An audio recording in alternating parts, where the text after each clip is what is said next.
저는 우리 사랑하는 성도 여러분에게 물어보고 싶어요. 여러분은 매일의 삶 가운데 부활의 감격과 의미를 온전히 누리고 계십니까? 아니면 그저 부활절로 부활은 다 끝나버리지는 않으셨습니까? 그 책에 이런 내용도 나옵니다. 우리 기독교 영성이란 애초부터 부활의 뿌리 박은 영성이다. 예수 그리스도의 십자가와 주님의 부활하심, 이것을 빼고 나면 우리 기독교에서 무엇이 남겠는가? 그렇지요. 십자가와 부활 빼면 기독교에 뭐가 남겠어요? 그런데 참 아이러니한 것은 예수 믿는다고 하는 사람들 가운데 교회는 다니는데 부활을 믿지 않는 사람들이 적지 않아 있다는 사실. 사도 바울은 그런 사람을 보고 뭐라고 한지 아십니까? 고린도전서 15장 19절의 말씀 같이 한번 읽어봐요. 시작. 만일 그리스도 안에서 우리가 바라는 것이 다만 이 세상의 삶뿐이면 모든 사람 가운데 우리가 더욱 불쌍한 자이리라. 아멘. 여러분, 우리가 부활신앙을 갖지 아니하고 우리가 그냥 이 땅에 살아간다면 우리는 어떤 사람보다 더 불쌍한 자라고 하는 말씀을 하고 있는 것이거든요. 저는 우리 사랑하는 우리 명성제일교 성도 여러분들은 그저 옛날 부활절만을 아는 것이 아니라 우리의 삶 가운데 부활의 감격과 부활의 능력으로 살아낼 수 있기를 주님의 이름으로 축원합니다. 여러분, 오늘 본문의 말씀 배경을 보면요, 예수님이 십자가에 돌아가시고 3일 만에 부활하시고 그리고 40일 동안 주님은 제자들과 함께 계시다가 하늘로 승천하시게 되었잖아요. 그리고 예수님께서 내가 성령을 보내준다고 하시니까 예수님의 어머니와 제자들과 그리고 120명의 성도들이 마가의 다락방에서 열흘 동안 기도했어요. 그럴 때 하나님의 성령님이 불같이 바람같이 그들 가운데 임하게 되어서 저들은 방언을 하고 저들은 변하여 완전히 새로운 사람이 되었습니다. 여러분, 그것이 바로 사도행전 2장의 말씀이거든요. 여러분, 사도행전은 2장에서 끝나지 않았습니다. 사도행전 3장으로 넘어가게 되면 하나님께서 사도들을 통해서 놀라운 부활의 역사가 계속 진행되는데, 오늘도 우리 모두도 부활절 이후에도 예수님의 부활이 우리의 삶의 일상이 되려면 어떻게 해야 되느냐, 우리 한 두 가지로 배우려고 하는데요. 첫 번째로 부활이 우리의 일상이 되려면 첫째, 걱정 대신에 어디에 집중해야 된다? 기도에 집중해야 됩니다. 어떻게 하셨어요? 기도에 집중해야 합니다. 오늘 본문 1절의 말씀 같이 읽어요. 시작. 제9시 기도 시간에 베드로와 요한이 성전에 올라갈새. 줄쳐요. 기도 시간에. 그죠? 여러분, 제9시 기도 시간이라고 하는 것은요, 유대인들의 정규 기도 시간입니다. 우리 시간으로 한다면 오후 3시 해당되는 시간이고, 여러분 잘 보세요. 사실 예수님의 제자들이지만 복음서에 보면 제자들이 기도에 약했잖아요. 그죠? 기도 안 했잖아요. 심지어 예수님께서 겟세마네 동산에 올라가셔서 사랑하는 제자들만 딱 뽑아서 데리고 갔음에도 불구하고 너희들 내가 마음이 민망하니까 나 위해 기도해 주어라고 그렇게 부탁하는데도 불구하고 저들은 어떻게 쿨쿨 자고 있어요. 깨웠는데 또 자고 있어요. 그래서 예수님께서 그들에게 말씀하십니다. 마태복음 26장 40절에서 너희가 나와 함께 한 시간도 이렇게 깨어 있을 수 없더냐. 시험에 들지 않게 깨어 기도하라. 마음에는 원이로되 육신이 약하도다. 여러분, 기도하지 않으면 어떤 일이 있느냐? 시험에 들게 됩니다. 시험에 들지 않게 깨어 기도하라고 했는데 기도하지 않음으로 말미암아 시험에 들어서 베드로는 큰 소리쳤지만 로마의 말고의 귀를 잘라버리기도 하고 흥분해서, 그리고 예수님을 모른다고 3번씩이나 부인하는 아주 부끄러운 일을 저지르고 말았던 것입니다. 여러분, 그렇지만 오순절에 성령 강림 다음에 제자들의 삶이 바뀌게 됩니다. 이때부터 이제 저들은 사도라고 불리는데요. 베드로와 사도 요한이 기도 시간에 성전에 올라가게 되었다고 말씀하고 있습니다. 이 말씀 무슨 말이에요? 그러니까 다음에 나면서 안진뱅이를 일으키는 기적의 시작이 무엇으로부터 시작되었다? 기도로부터 시작되었다는 거예요. 여러분, 사도행전은 기도행전이라는 별명이 있어요. 그래서 사도행전에 나오는 모든 일들의 시작은 뭐냐? 기도예요. 기도. 여러분, 기도는 기적을 잉태합니다. 다 같이, 기도는 기적을 잉태한다. 기도는 기적을 낳는다. 여러분, 사도행전 2장의 오순절 성령 강림도 뭐 어쩌다가 갑자기 임하게 된 거 아니잖아, 그죠? 사도행전 1장 14절에 보면 여자들과 예수의 어머니 마리아와 예수의 아우들과 더불어 마음을 같이하여 다 같이 뭐예요? 오로지 기도에 힘쓰더라. 아멘. 여러분, 다니엘 선지자 바벨론 포로되어 가서 정말 하나님 알지 못하는 사람들 가운데 살면서 무려 60년 이상 영향력 있는 삶을 살아갈 수 있는 그 비결이 어디 있다고 그랬어요? 다니엘서 6장 10절의 말씀 보면 다니엘이 이 조서에 왕의 도장이 찍힌 것을 알고도 자기 집에 돌아가서는 윗방에 올라가 예루살렘으로 향한 창문을 열고 다 같이요. 시작. 전에 하던 대로 하루 3번씩 무릎을 꿇고 기도하며 그의 하나님께 감사하였더라. 아멘. 여러분, 60년 전에 하던 대로 축적된 기도가 60년의 놀라운 축복을 가져오게 된 것이거든요. 2절의 말씀, 남에서 못 보게 된 이를 사람들이 메고 오니 이는 성전에 들어가는 사람들에게 구걸하기 위하여 날마다 미문이라 하는 성전 문에 두는 자라. 여러분 보세요. 이분은 성전 미문에 있는 나면서부터 걷지 못하는 사람.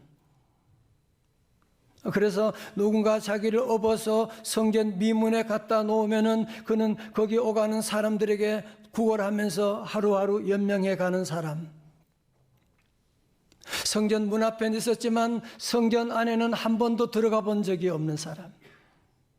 무려 40년 동안 그는 한 번도 걷지 못했으니까 그의 온 몸에 뼈가 굳어 있을 것이고 40년 동안 그는 발로 어디도 갈 수가 없기 때문에 의존적인 인생이 될 수밖에 없는 그런 사람. 그래서 그는 아마 모든 희망을 다 포기했을 것입니다.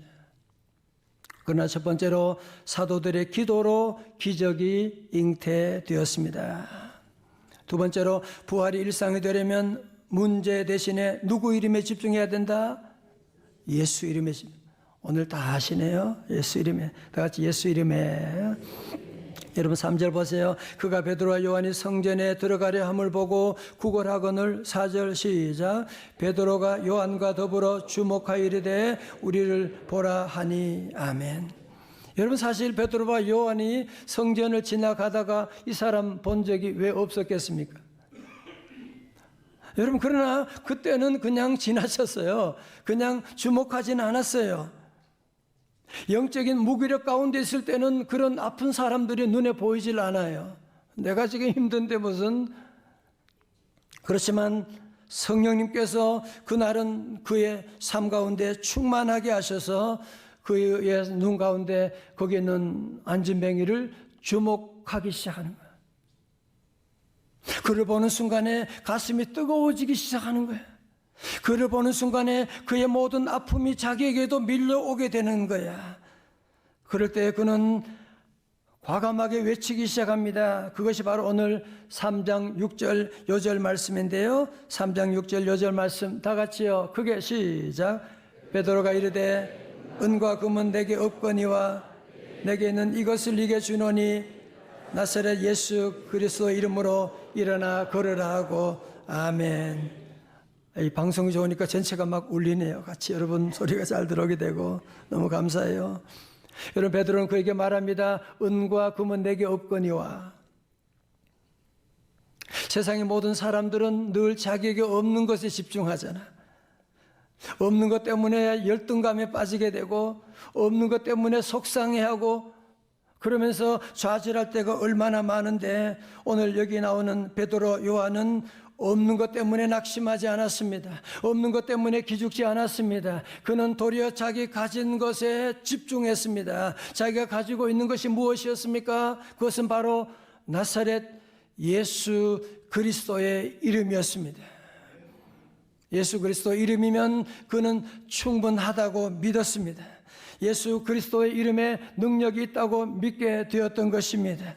예수님의 이름에 한계가 없고 능력의 주님의 이름임을 그는 믿게 되고, 나사렛 예수 그리스도의 이름으로 일어나 걸으라고 선포하게 되었습니다.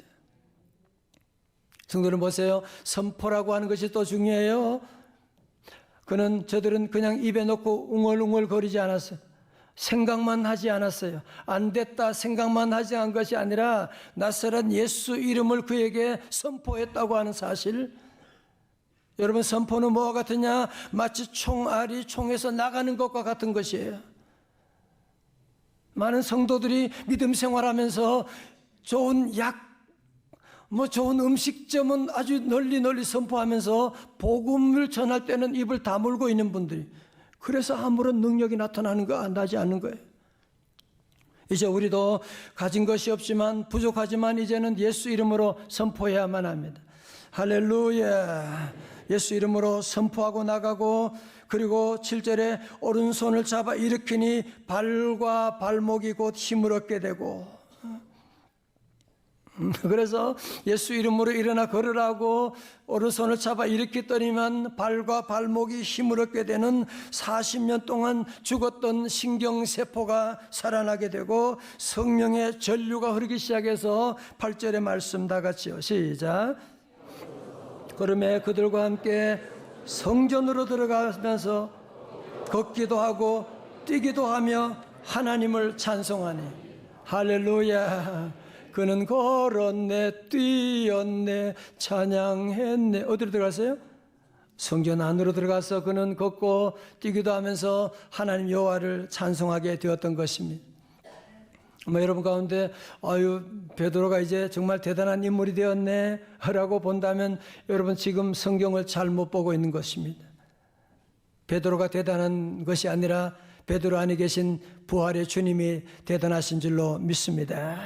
여러분, 마가복음 16장 17절의 말씀, 믿는 자들에게는 이런 표적이 따르리니, 오늘 저와 여러분들도 다 마찬가지예요. 믿는 자들에게 이런 표적이 따르리니, 곧 그들이 내 이름으로 귀신을 쫓아내며 새 방언을 말하며. 다 같이 예수 이름으로. 여러분 보세요. 성전, 그 오래된 성전이지만 지금까지 아무런 일도 일어나지 않았어요. 그렇지만 베드로와 요한이 예수 이름을 선포하게 되자 새로운 놀라운 성령의 역사가 일어나게 되는, 예수 이름을 선포하게 되니까 저들 가운데 하나님의 새로운 역사, 예수 이름 가운데 귀신이 떠나가게 되고 어둠이 물러가는 역사가 일어나기 시작했던 것입니다. 예수 이름입니다. 예수 이름으로, 예수 이름으로 병마는 쫓겼다. 예수 이름으로, 예수 이름으로 악마는 쫓겼다. 여러분, 우리가 주변에 살다 보면 이렇게 영적으로 무기력해 있는 사람들, 아니 아무것도 일하지 못하고 의존적인 그런 사람들을 우리 주변에 만나볼 때가 여러분 많이 있지 않습니까? 쟤는 왜 저런지 모르겠다고. 여러분, 그러나 우리가 그들 위해서 여러분 기도할 때에 하나님이 그들을 주목하게 하시고 하나님께서 여러분에게 특별한 마음을 주실 거예요. 여러분, 그때는 주저하지 말고, 비록 나는 부족하지만, 나는 가진 것이 없지만 예수 이름으로 선포하시기를 축원합니다. 여러분, 혹시 집에서 밤에 갑자기 아이들이 막 아프다, 막 머리에 열이 난다, 여러분 응급실 갈 생각하지 말고 우리 믿음의 어머니 아버지들은 아이의 머리에 손을 대고, 주님 나는 아무것도 없습니다. 그러나 기도하오니 나사렛 예수 그리스도 이름으로 명하노니 열은 떠나갈지어다. 여러분이 기도하셔야 돼요. 믿는 자들에게는 이런 표적이 따른다고 했는데 가만히 있으면 어떡해? 그냥 병원에만 찾아가면 어떡해? 이제 우리 성도들이 예수 이름으로 명하고 나가게 되면 예수 이름 안에 모든 어둠의 세력들이 떠나고 병마가 물러가게 될 줄로 믿습니다. 이번에 우리 제2차 성지 답사팀이 여러분 기도해 주셔서 또 은혜 가운데 또 힘겹게 열흘간 여정을 잘 마치고 돌아왔습니다.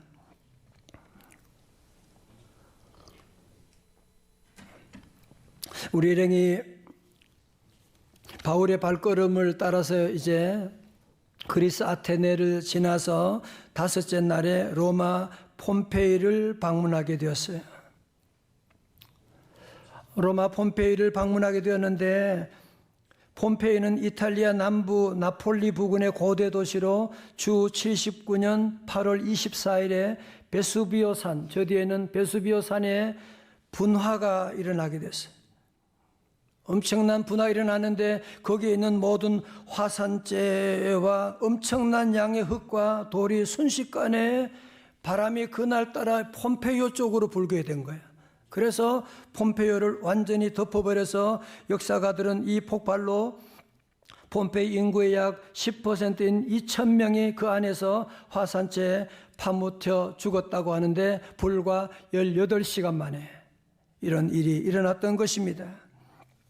그런데 이 도시가 1500년 동안 땅속에 묻혀 있다가 1549년에 수로 공사 중에 유적이 발견되었는데 이 도시는 마치 미국의 비버리 힐즈와 같이 로마의 돈 많은 사람들, 부유한 사람들이 자기들을 위해서 특별한 휴양지로 만든, 정말 그림으로 보았는데 직접 가서 보니까 거기에는 원형 극장, 그리고 도로가요 그냥 지금하고도 비교가 안 돼. 얼마나 잘 만들고 양쪽으로 물이 빠져나갈 수 있는 배수로까지 여러분 쫙 되어 있고 약국, 신전, 광장, 너무너무 떡을 굽는 화덕까지도 다 준비되어 있는, 너무너무 놀라게 됐어요. 여러분, 그런데 무엇보다도 발굴 현장에서 성적으로 도덕적으로 극도로 타락한 로마 사회의 모습들이 적나라하게 드러나게 되는, 그래서 현장을 목도한 현대인들도 폼페이의 최후를 타락한 도시에 대한 하나님의 심판이라고 그렇게 다들 역사가들이 말하고 있지 않습니까? 그런데 우리 팀이 그 다음날 폼페이를 지나서 그 다음날 도착한 전혀 폼페이와는 대조적인 곳을 방문하게 되었는데 그곳이 바로 로마 지하 무덤인 카타콤이었습니다. 로마 황제인 네로는 AD 64년경에 기독교를 불법 종교로 규정하고 모든 집회를 금지하고요, 재산을 몰수하고 베드로와 바울을 로마 광장에서 처형했습니다. 그러면 기독교는 이제 멸망할 것이라고 생각했지만 아닙니다. 그리스도인들은 절대로 신앙을 포기하지 아니하고 저들은 도피처를 찾게 되었고 그것이 바로 지하 동굴인 카타콤 속으로 들어가게 된 것입니다. 여러분, 지하 동굴에 지금은 빛을 비추었지만 여기에 빛이 없어요. 그 어두운 곳에 햇빛 하나 비치지 않는 곳에서 들어가면서 얼마나 눈물이 나는지, 거기에 있는 무덤들, 어린아이들의 무덤, 거기 지하에 거기에 예배실을 만들고 생활 공간을 만들면서 거기 왜 그렇게 살아야 돼요? 왜?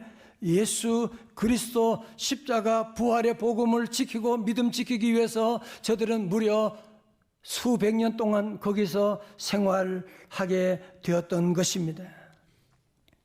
그런데 여러분, 콘스탄틴 황제가 로마 북부에 티베르 강을 가로지르는 밀비안 나라를 사이에 두고, 다리를 사이에 두고 그의 적인 막센티우스와 전쟁을 하게 되었는데, 군사적 상대적으로 게임이 되지 않는 막센티우스와는 싸울 수 없는 열세였는데 그는 결전을 앞두고 꿈속에 하늘에 십자가가 나타나고 너는 이 표시로 승리하라고 하는 분명한 음성을 듣고 이것을 신탁으로 알고 그는 병사들의 헬멧과 방패에 십자가를 표시하게 되고, 그리고 마침내 312년 운명의 전투에 나가서 저들은 승리하게 되었거든요.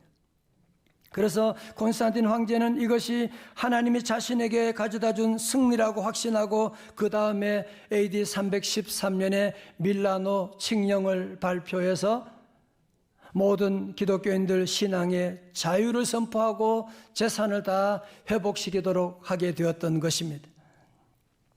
그리고 AD 380년에 데오두시우스 황제는 자신의 중한 병이 낫게 되자 기독교를 국교로 선포하게 되었고, 392년에는 모든 로마 제국의 나라들의 기독교를 국교화를 선포하게 되었던 것입니다. 자, 성도 여러분 보십시오. 여러분, 이렇게 무너진 폼페이오와 다시 일어난 카타콤의 차이가 어디 있습니까? 여러분, 폼페이 그 당시에 가장 최고들만 다 세상의 복이라고 하는 모든 복이 다 그곳에 있었지만 그들에는 예수 이름이 없었습니다. 카타콤에는, 지하 동굴에는 세상에 좋은 것 하나도 없어. 하나도 없어. 예수 이름밖에 없었어. 여러분, 그런데 결국은 그 폼페이 도성은 다 무너지게 되었지만 카타콤의 그리스도인들, 부활의 증인들이 다시 일어나게 되고 대로마 제국을 다 변화시켜서 기독교 국가로 만들게 된 것이 아니겠습니까? 예수님의 이름이 승리했습니다. 할렐루야. 여러분 역사를 보면 정말 예수 이름이 얼마나 위대한지 우리가 알 수가 있는 것이거든요. 혹시 여러분 가운데 그런데 나도 예수 믿는데 왜 내게는 이런 일이 일어나지 않는 겁니까? 그런 질문이 가지고 있다면 왜 그래요? 우리는 예수님 외에 믿는 게 너무너무 많이 있잖아. 하나님에 대한 부활신앙을 갖지 않고 자꾸 세상적인 것들을 여러분이 계속 의지하고 나가니까 우리가 부활의 놀라운 능력을 체험하지 못하고 있는 것 아닙니까? 혹시 우리 가운데 가끔 그런 분이 있습니다. 나는 몸이 아파서 못합니다. 나는 돈이 없고 나는 나이도 들고 나는 이래서 못합니다. 그런 분들, 여러분 영적으로 보면 사실상 그것은 다 거짓말입니다. 우리의 문제는 어디 있냐면 우리와 함께 하신 부활의 주님을 바라보지 못하기 때문에, 부활의 주님 예수 카드를 여러분이 사용하지 못하기 때문에 지금 우리가 어려움 가운데 계속 10년, 20년, 30년 나아가고 있는 것이 아닙니까? 여러분, 다시 한번 우리가 부활이 일상이 되려면 카타콤에 있는 성도들처럼 여러분 다른 것이 없어도 예수 이름을 붙잡아야만 합니다. 예수 이름을 여러분이 생명처럼 알고 예수 이름만 있으면 된다. 우리에게는 자유가 없어도 예수 이름만 있으면 된다라고 하는 이 믿음을 가지고 나가면 부활의 놀라운 역사가 나타나거든요. 제가 이번 답사를 통해서 보면 네로 황제가 AD 66년경에 바울은 로마 시민권자니까 참수형을 했잖아. 목을 자르고. 베드로는 십자가형인데 십자가를 거꾸로 달려 베드로를 다 죽이고, 그래서 그러면 기독교가 다 망할 것이라고 생각했지만, 그래서 자기 로마 제국은 영원할 것이라고 생각했지만 AD 68년에 30살에 네로는 자살했거든요. 로마 제국은 무너졌지만 네로가 죽이려고 했던 기독교는 다시 일어나게 되어서 전 세계, 유럽과 아시아, 아프리카 전 세계를 지배하고 있는, 덮고 있는 귀한 종교가 된 것이 아니겠습니까? 기도는 모든 기적을 잉태하게 되거든요. 그리고 우리 모두 예수 이름에 집중함으로 말미암아, 문제가 아니라 예수에 집중함으로 말미암아 여러분 삶 가운데도 와, 부활의 놀라운 역사를 체험하고 간증하는 부활의 증인들이 다 되시기를 주님의 이름으로 축원합니다.